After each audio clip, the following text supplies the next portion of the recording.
자, 조국혁신당 계속 지지율이 올라가는 것은 여론조사에서 많이 나타났는데 선거 비용을 마련하는 상황 속에서 200억 원이 54분 만에 완판이 됐다. 어떻게 해석하세요? 예. 두 가지일 것 같아요. 네. 하나는 조국 당시 법무장관을 지지했던 세력이 네. 서초동에 엄청나게 모였잖아요. 물론 네. 반대하는 세력도 광화문에 엄청나게 모였습니다. 네. 그래서 나라가 찢어졌는데 예. 그 당시에 나왔던 많은 사람들이 정경심 교수가 4년형을 받고 그다음에 많은 부분 이제 1심에서 또 조국 대표가 예. 형을 지금 선고받고 하는 과정을 지켜보면서 인지 부조화가 생겼다고 생각을 해요. 예. 즉 내가 지금까지 이걸 지지해 왔는데 내가 철회할 것이냐, 예. 내가 잘못 판단했다는 것을 받아들일 것이냐, 아니면 끝까지 내가 잘 판단했다라는 모습을 보일 것이냐, 이게 인지 부조화의 과정이거든요. 그래서 그냥 가는 거죠. 직진하는 거죠. 지금은 예.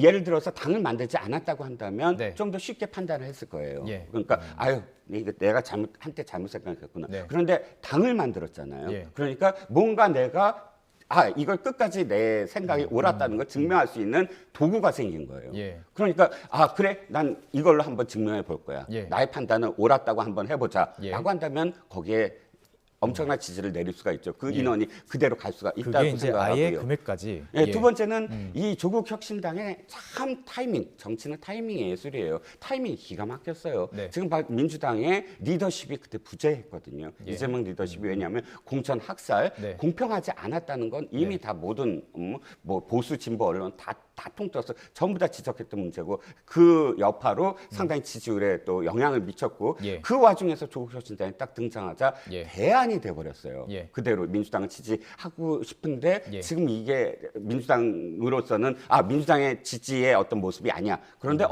여기도 있네. 네. 라는 어떤 선택지가 생겨버렸거든요. 예, 예. 그러니까 비이재명이라는 그런 지지자들이 뭉칠 예. 수 있는 계기가 됐다. 이게 이런 결과다라고 생각을 합니다. 알겠습니다. 두 분 사실 친하신데 지금 이렇게 얘기를 하다 보니까 조금 뜨거워졌습니다. 좀 차갑게 이제 얘기해 주실 것 같습니다. 자, 이거 어떻게 분석하실지 두 가지 다 예. 동의할 수 없고요. 네. 이정훈 평론가 말씀하신 두 가지에 전혀 동의를 못해요. 예. 비이재명이라는 거하고 전혀 관계 없고요. 네. 지금 조국 혁신당의 지지나 이런 어떤 뭐 이렇게 펀드 모금에 예. 많은 부분들이 열광하는 것은 윤석열 정권의 심판론이에요. 아까부터 얘기했던 계속. 네, 그렇죠. 예, 왜냐하면 예. 조국 혁신당이 이렇게까지 뜰 거라고 사실은 많은 부분들이 예측이 불가능한 부분들이 많이 있었어요. 예. 그러니까 조국 전 장관에 대한 뭐 젊은층의 이미지란 이런 부분들이 있기 때문에 과연 성공할까 이런 부분이 있었는데 네. 왜 이렇게 갑자기 많은 사람들이 지지로 올라갔겠습니까? 제가 볼 때는 뭐 더 선명하게 얘기해요. 네. 3년은 너무 길다. 예. 검찰 정권 조기 종식이라고 예. 하는 캐치프레이즈를 내세웠잖아요. 선명함. 예. 그렇죠. 이게 결국은 윤석열 정권을 심판해야 되겠다는 국민들의 생각을 오로지 담아낼 수 있는 정당이라고 생각을 하는 거예요. 예. 그리고 또 저는 이게 단순히 그럼 민주당 지지층 또는 진보 지지층만 아는 거냐 그렇게 보지 않아요. 그거 궁금해요. 예. 왜냐하면 숫자적으로 보면요. 물론 여론조사에 나오는 퍼센트가 다 그대로 간다고 볼 수는 없지만요. 예. 여론조사 결과를 보면요. 예. 민주당의 비례정당과 조국혁신당의 합친 값이 예. 국민의 미래보다 훨씬 높아요. 예. 그 말은 중도나 아니면 보수 진영에 있는 분들 중에도 네. 윤석열 정권에 실망했던 분들이 많은 부분 조국혁신당을 저는 지지하고 있다고 보거든요. 예. 그분들 입장에서 민주당은 차마 지지를 못하겠고 예. 신생정당인 조국혁신당을 지지할 수 있겠다는 마음이 네. 뭉쳐졌다고 생각해요. 예. 그러니까 이거는 이재명 대표와 연관되지도 않고 예. 뭐 명확하게 윤석열 정권에 대한 심판. 왜냐하면 조국혁신당이 계속 주장하는 게 뭡니까? 3년은 너무 길다예요. 예. 조기 종식 이것만 얘기해요. 계속 다른 얘기 하는 거 없습니다. 예. 그리고 지금 각을 세우는 게 한동훈 비대위원장이나 윤석열 대통령에 대한 각을 세우면서 조국 대표가 계속 얘기를 하고 1호 있어요. 법안이 이제 뭐 한동훈 장관 관련한 그렇죠. 내용이죠. 그러니까 예, 전 그럼에도 장관. 불구하고 계속 예. 지지율 오른다고 하는 것은 그 캐치프레이즈가 작동을 하고 먹히고 있다는 거예요. 국민 정서가 그렇다는 것을 예. 잘 반영하는 그런 부분 때문에 지지율이 이렇게 높아지는 게 아닌가 이렇게 생각합니다. 그럼 저희 YTN에서 여론조사한 게 있습니다. 지금 이걸 좀 보면서 이야기를 좀 해보면 좋을 것 같은데, 자 우선 지역구 투표 정당을 물어봤던 부분에 있어서 지금 더불어민주당이 어쨌든 오차 범위 내에서 앞서는 것으로 나타났어요. 권역별로도 살펴봤고 서울에서가 국민의힘이 34%, 민주당이 43%. 지금 저희들이 그래픽을 지금 표출해 드리고 있습니다. 수도권 지역에 나타났고요.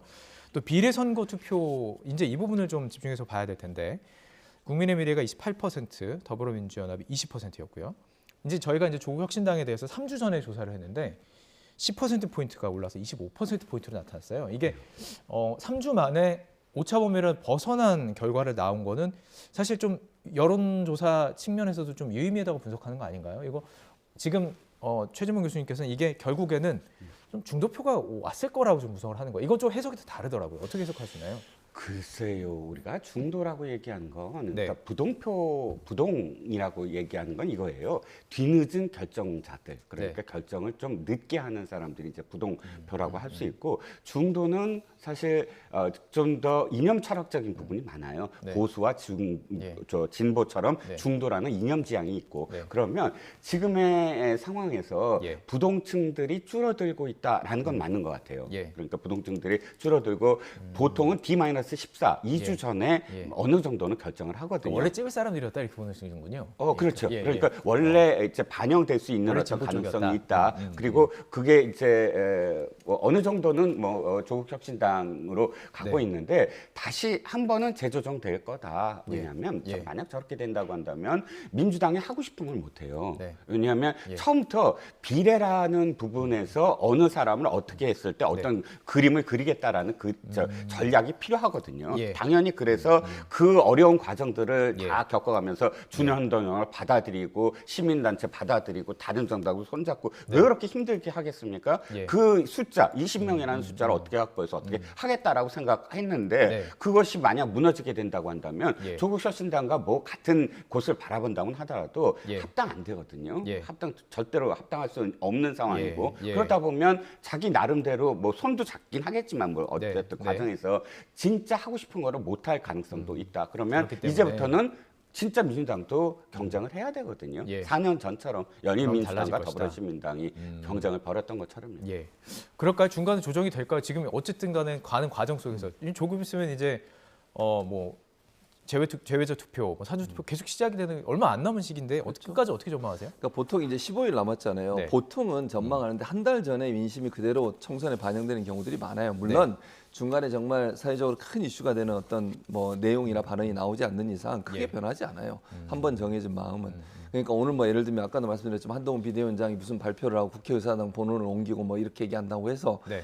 여론에 크게 영향을 미칠 가능성은 없어요. 그러니까 그 정도의 파괴를 갖고 있지 않다고 보고 예. 조국 혁신당이 물론 지금보다 약간의 뭐 지지율이 떨어질 수는 있겠죠. 그러나 네. 큰 폭의 지지율 변화는 없을 거라고 저는 생각해요. 예. 기본적으로 지금 형성돼 있는 조국 혁신당이라는 지지율은 그대로 갈 가능성이 있고 네. 앞으로 어떤 일이 일어날지 아무도 모르죠. 물론 예. 조국 혁신당이 뭐 민주당과 합당을 할지 안 할지 그건 모르겠어요. 안 한다고는 뭐 얘기합니다. 그러니까요. 예. 그러니까 예. 이제 선거 끝나고 나서 그건 이제 네. 봐야 될 문제이고 예. 저는 이게 조국 혁신당이든 민주당이든 윤석열 정권에 대한 심판이라는 큰 그림에서 같은 방향을 바라보고 있기 때문에 네. 선거 후에 뭐 합당은 아니더라도 저는 충분히 정치적인 협력 관계는 유지할 거라고 생각합니다. 네. 예를 들면 대통령이 거부권을 무력화시킬 수 있는 방법이라든지 이런 예. 부분에서 같이 하지 않겠어요? 예. 또는 김건희 여사 특검법이 다시 발의를 해서 또 대통령이 거부권 행사하면 거기에 대해서 국회가 그걸 무력화시켜서 예. 추진할 수 있는 그런 데 힘을 합치는 모습을 할 거기 때문에 예. 국민들은 그런 부분을 보고 조국 혁신당을 지지를 하는 거예요. 예. 그 부분이 정말 잘 받아들여져서 국민들이 어떤 판단을 할지는 예. 지켜보면 될 것 같습니다. 알겠습니다. 오늘